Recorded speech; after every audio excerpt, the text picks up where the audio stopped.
Genesis 1, the creation of the world. In the beginning, there was nothing. No earth, no sky, no life, only God. Then by his word, he brought everything into existence. On the first day, he created light, separating it from darkness. He called them day and night. On the second day, he formed the sky, dividing the waters above from the waters below. On the third day, he gathered the waters into seas and brought forth land, trees, and plants. On the fourth day, he set the moon, the sun, and the stars in place to govern time and seasons. On the fifth day, he filled the waters with fish and the skies with birds. On the sixth day, he made all the land animals, and lastly, his greatest creation, man and woman, in his image. On the seventh day, God rested, declaring his work good and complete. Genesis 2, the Garden of Eden. God created Adam from the dust of the earth and breathed life into him. He placed him in Eden, a paradise filled with rivers, trees, and abundant food.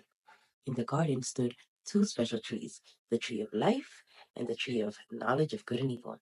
God commanded Adam not to eat from the second tree. Seeing that Adam was alone, God created Eve from Adam's rib, forming a companion and helper for him. They lived in peace, unashamed, and walked in harmony with their Creator. Genesis 3, the fall of man. One day the serpent came to Eve, questioning God's command. He deceived her, saying, "You will not die if you eat the fruit. You will become just like God." Eve took the fruit, and she ate it, and she gave some to Adam, who also ate it. Immediately they realized their sin. Their innocence was lost, and they felt nothing but shame. When God confronted them, Adam blamed Eve blamed the serpent, but their choices had consequences. The serpent was cursed to crawl on its belly, Eve would experience pain in childbirth, and Adam would toil in labor working the ground for survival. Then God made garments to cover their shame and sent them out of Eden. A cherubim with a flaming sword guarded the entrance, preventing them from eating the tree of life and living forever in sin. Genesis 4, Cain and Abel. Adam and Eve had two sons, Cain and Abel. Abel, a shepherd, offered his best flock to God, while Cain, a farmer, offered some of his own crops to God. God accepted Abel's offering but rejected Cain's, for Cain's heart was not in the right place. Jealous and angry, Cain lured Abel into the field and killed him. God asked Cain, "Where is your brother?" Cain replied, "Am I my brother's keeper?" Because of his sin, Cain was cursed to be a wanderer. He left his family, settling in the land of Nod, east of Eden. Genesis 5, the descendants of Adam.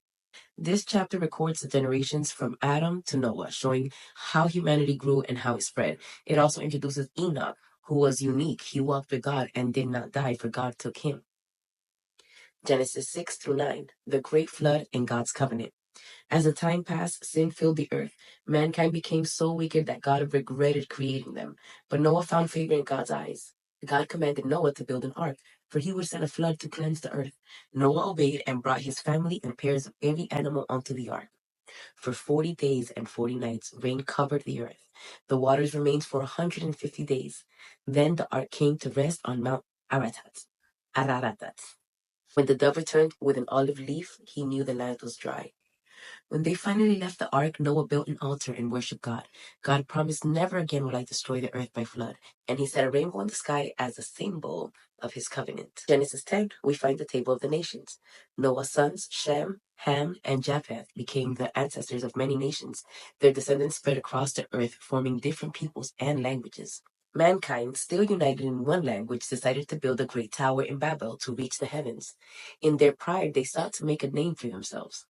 God saw their hearts and confused their languages, causing them to scatter across the entire earth. This is how different nations and languages were actually formed. Genesis 12 to 50 is the story of the patriarchs. These chapters tell the faithful journey of Abraham, Isaac, Jacob, and Joseph. Genesis 12 to 25 is Abraham's journey, God's promise to make his descendants a great nation, the birth of Isaac, and his test of faith.